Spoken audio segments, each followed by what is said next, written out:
Hello guys, welcome back to another video.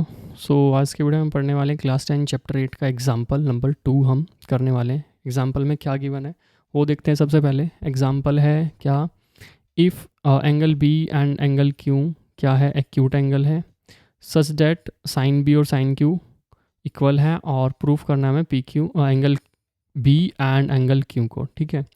Given condition अगर मैं देखूँ तो क्या है इसमें, angle B and angle Q क्या है, एक्यूट है। सबसे पहली चीज़ तो ये गिवन है। दूसरी चीज़ क्या गिवन है, sine B equals to sine Q के गिवन है।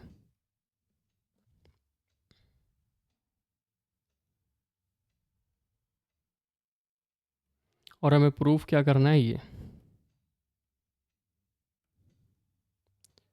Angle B equal angle Q के। सबसे पहले एक ट्राइंगल बना लेते हैं हम सेम उसका।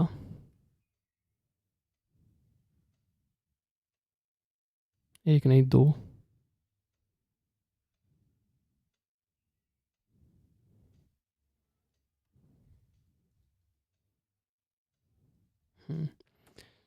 अगर मैं एंगल की बात करूं, एंगल में क्या होगा, ये 90 डिग्री का एंगल है दोनों में। एक में एंगल ये हम बी ले लेते हैं, और ये हम क्यों ले लेते हैं। नेमिंग अगर इसकी करें तो इसकी क्या करेंगे हम, ए बी एंड सी, और इसकी P Q and R. Clear है इतना, यहाँ तक कोई दिक्कत नहीं है। हम चलें आगे तो, in triangle A B C and P Q are,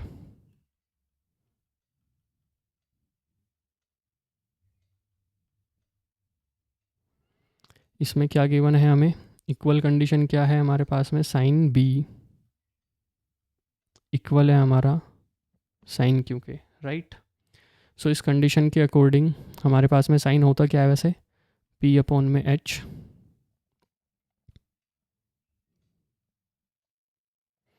P upon H होता है। तो साइन बी के लिए पी क्या है हमारा, ए सी, और एच क्या है हमारे पास में, ए बी। और साइन क्यू के लिए हमारे पास में पी आर अपॉन में, सॉरी, पी आर अपॉन में पी क्यू। और ये कांस्टेंट के इक्वल है, इसको हम इक्वेशन 1 मान लेते हैं। ठीक है। इसको अगर हम इक्वेशन 1 माने, बेसिकली इसको नहीं, रुको एक सेकंड, थोड़ा सा और आगे चलते हैं। ये ए सी अपॉन ए बी है, तो इसको हम क्या कर लिख सकते हैं कि A B A C upon में P Q, sorry P R, equal है किसके, ए बी अपॉन में पी क्यू के।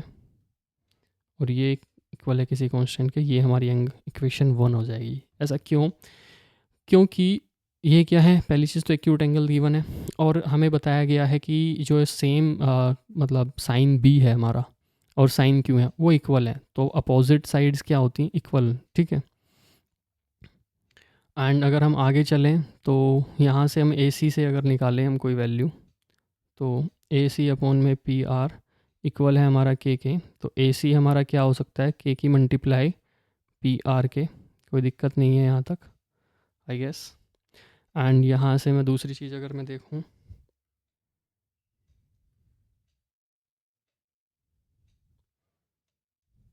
वो क्या है, ए बी अपॉन में पी क्यू, ये इक्वल है के। तो ए बी की वैल्यू क्या आएगी, के मल्टीप्लाई में पी क्यू। ठीक है, ये हमें आगे यूज़ में आएगी, अभी हम ऐसे ही रखते हैं।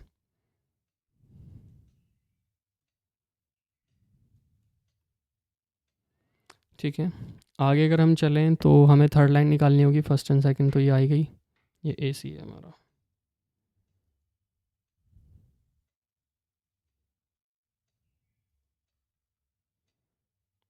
ठीक है। अब हम पाइथागोरस का यूज़ करेंगे किस में, इन ट्राइंगल ए बी सी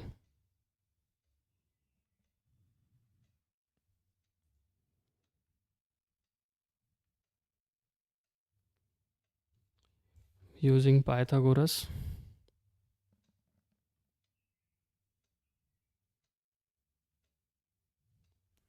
अगर हम पाइथागोरस का यूज़ करते हैं तो क्या होती है पाइथागोरस हमारी, H square equals to P square plus में बी स्क्वायर।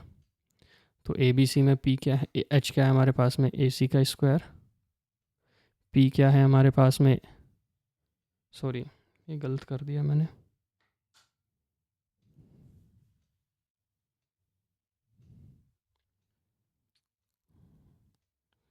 हाँ क्लियर हो जाओ।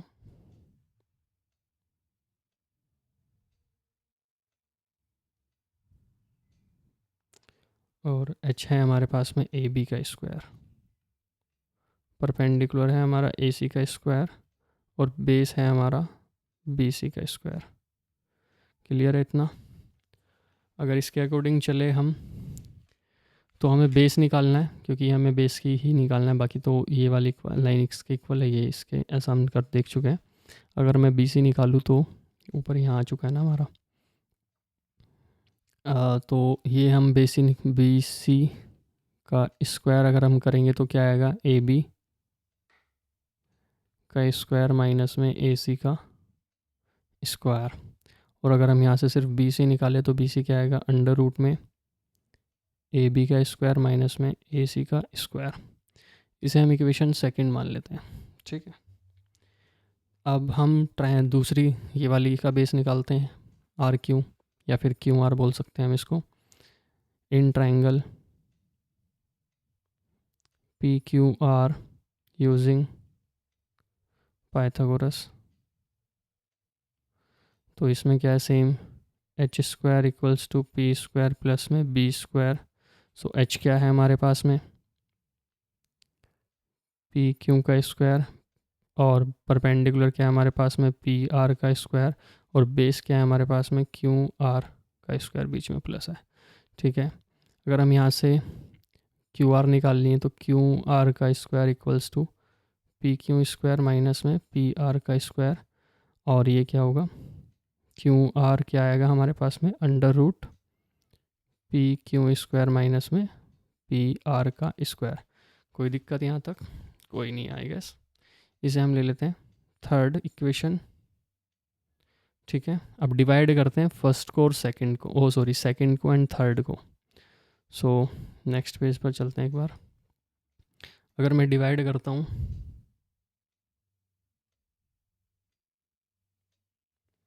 Divide second and third, so divide करने पे क्या आएगा, बी सी अपॉन में क्यू आर, और जो जो वैल्यू थी वो यहाँ आ जाएगी, क्या थी, अंडर रूट में ए बी का स्क्वायर माइनस ए सी, और यहाँ क्या है, P Q minus P R, A B minus A C का स्क्वायर, और नीचे क्या थी, P Q minus P R का स्क्वायर। क्लियर है ये। अब हमने ए बी और ए सी की वैल्यू निकाली थी, कहाँ निकाली थी वो देख लेते हैं। यहाँ पर निकाली थी हमने, ये निकाली हुई है। तो ये जो वैल्यू है ए सी की एंड ए बी की, वहाँ पर करेंगे। ए सी की क्या है, के मल्टीप्लाई पी आर, और ए बी की क्या है, के मल्टीप्लाई पी क्यू, ठीक है, P R P Q. So लिख लेते हैं B C equals to Q R equals to A B के प्लेस पर क्या, के मल्टीप्लाई पी क्यू। तो अगर ए बी का के की मल्टीप्लाई कर रहे हैं हम पी क्यू में, और अगर इसका स्क्वायर करें तो के का भी स्क्वायर होगा और पी का क्यू का भी स्क्वायर होगा, माइनस में ए सी की वैल्यू क्या आई थी, के पी आर, होल स्क्वायर करेंगे तो यहाँ भी स्क्वायर यहाँ भी स्क्वायर, या फिर होल स्क्वायर कर सकते हैं, इंटरनली मल्टीप्लाई तो हो ही रही है। एक स्टेप को हम स्किप कर रहे हैं यहाँ पर, और अंडर रूट में नीचे क्या, पी क्यू स्क्वायर माइनस में पी आर का स्क्वायर, और यहाँ क्या, बी सी अपॉन में क्यू आर,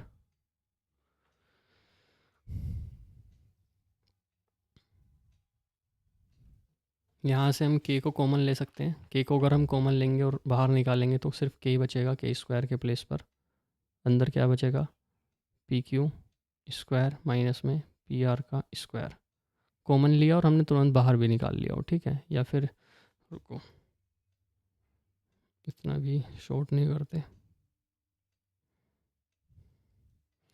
यहाँ पे हम अंडर रूट लगाएंगे, के स्क्वायर को कॉमन लेते हैं, पी क्यू माइनस में पी आर का, ये दोनों का स्क्वायर है, ठीक है। और नीचे क्या आएगा, अंडर रूट में पी क्यू का स्क्वायर माइनस में पी आर का स्क्वायर, ठीक है। बी सी अपॉन में क्यू आर इक्वल्स टू, के को बाहर लेते हैं, अंडर रूट से बाहर आ जाएगा तो के स्क्वायर से के बनेगा, और अंदर क्या बचेगा, अंडर रूट में पी क्यू का स्क्वायर माइनस में पी आर का स्क्वायर, और नीचे under root P Q square minus में पी आर का स्क्वायर। ये पूरी वैल्यू सेम है तो हट कट जाएगी, इक्वल्स टू आया के। तो ये क्या है हमारा, बी सी अपॉन में क्यू आर इक्वल्स टू के, कॉन्स्टेंट वैल्यू है, ठीक है। अब देखोगे तो यहाँ भी तो हमारा ये इक्वेशन 1 थी, वो भी तो सेम के ही आता था, A C upon P Q, P R equals to A B upon P Q equals to K, same K value constant आ रहा था और सेम यहाँ कॉन्स्टेंट हुआ, ठीक है। सो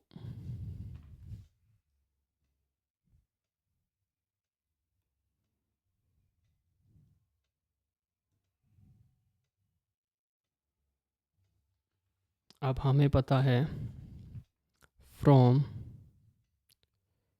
इक्वेशन 1, इसको हम फोर्थ मान लेते हैं क्योंकि अभी 3 हो चुकी है ना हमारी। हाँ, 1 एंड फोर्थ, ये क्या हुआ, ए सी अपॉन में पी आर इक्वल है किसके, ए बी इक्वल है बी सी, और अपॉन में पी क्यू और यहाँ पर क्यू आर, तीनों के तीनों क्या के इक्वल हुआ, राइट एंगल साइड हमारी क्या आई, के आ गई तीनों का equal.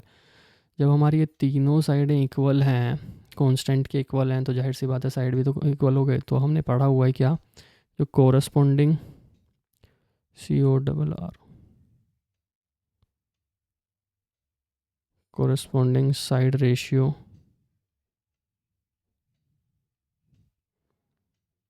Of triangle A B C and triangle P Q R is equal, अगर हमारे कोरस्पॉन्डिंग साइड के रेशियो इक्वल है तो हमारा एंगल बी इक्वल होगा एंगल क्यू के।